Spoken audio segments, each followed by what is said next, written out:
Під час ЗНО буде організовано безкоштовне підвезення його учасників до пунктів тестування. Про це говорили під час засідання виконкому. Дане рішення передбачає безкоштовне підвезення до пунктів тестування учасників зовнішнього незалежного оцінювання.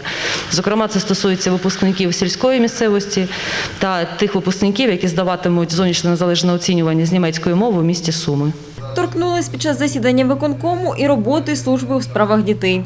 За словами міського голови Миколи Ноги, діти-сироти повинні виховуватись у родинах. Ми ж тепер на території всієї громади проводимо роботу з тим, що всі сироти, які у нас є, повинні виховуватися в сім'ях.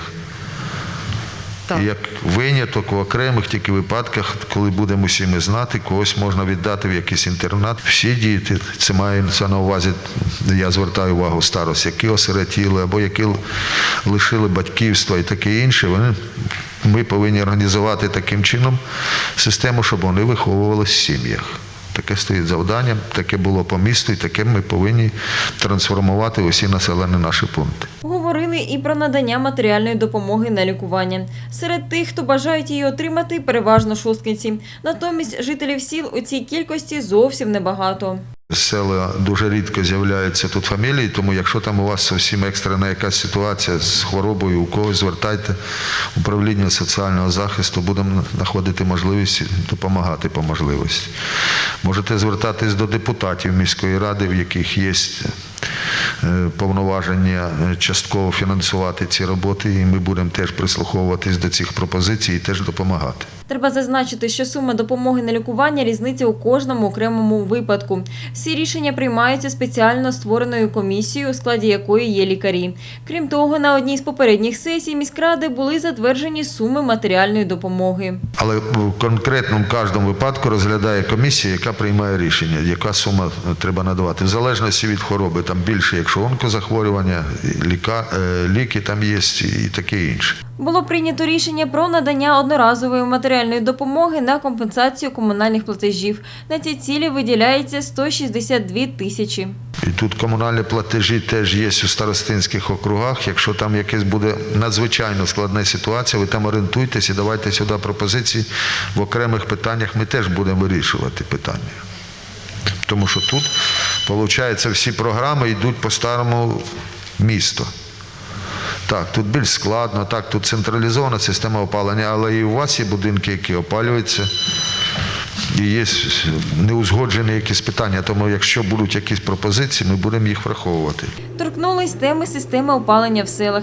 За думкою міського голови, її треба модернізувати. Він звернувся до сільських старост з проханням проаналізувати це питання, адже по селам наразі є по 8-10 кочегарів. Треба совершенствувати цю систему. Тобто ви проаналізуйте, тому що у вас є опалювачі в системі освіти, в системі охорони здоров'я, в системі культури, у ваших приміщеннях і таке. І це все було розділено яким-то чином, тому що воно фінансувалося освіта окремо, охорона здоров'я десь окремо, ви зі свого бюджету, а тепер воно все в нас крутиться в одній системі, і ми бачимо, що не зовсім там раціонально. Тобто будемо дивитись на ці питання, ви просто готуйтесь до цього поки літо, поки закінчився опалювальний період, до слідуючого опалювального періоду ми вже які-то будемо питання рухати в цьому напрямку. Перед Великоднем Микола Нога побував в усіх храмах Шосткинщини. Він наголосив, що у кожному старостинському окрузі повинна бути своя церква. Ви, як староста, повинні їх підтримувати. Церква це буде, тобто Київського патріархату чи Московського, це залежить від волі громади, яка живе у вас. Але в будь-якому випадку наше завдання як влади підтримувати, щоб не тільки влада об'єднувала населення, яке живе в старостинському окрузі, а щоб це об'єднувало і через релігійні громади. Будемо працювати з владикою, я зустрічався, щоб у кожному храмі був священник, щоб не було таке, що нікому приїхати, молитву прочитати. Крім того, міський голова закликав сільських старост працювати над покращенням освітлення в селах. Звертайтесь до депутатів, звертайтесь до управління житлово-комунального господарства.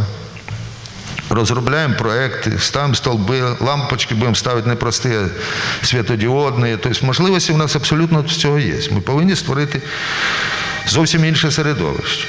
Сільський староста Клишок Віктор Долиняк повідомив, що жителі сільських населених пунктів, де немає природного газу, користуються скрапленим балонним газом. Раніше була організація, яка централізовано розвозила цей газ по населеним пунктам. На сьогоднішній день вона ліквідована. Тому люди просять вирішити цю проблему. Люди дзвонять, питають, що робити нам, як нам жити з газом. В основному це ж старенькі люди, у яких немає транспорту, привезти цей газ, тому що багато хто заправляється і в Шостки на заправках цим газом. Але пенсіонери не можуть привезти. І є така дуже нагальна проблема, яка буде підійматися, і тому якимось чином треба вирішити дане питання. Наразі, аби вирішити це питання, необхідно дізнатись точну кількість мешканців сіл, які користуються скрапленим газом, зазначив заступник міського голови Ярослав Щасливцев. Це питання буде вирішено після того, коли ви зберете кількість таких людей в своїх населених пунктах.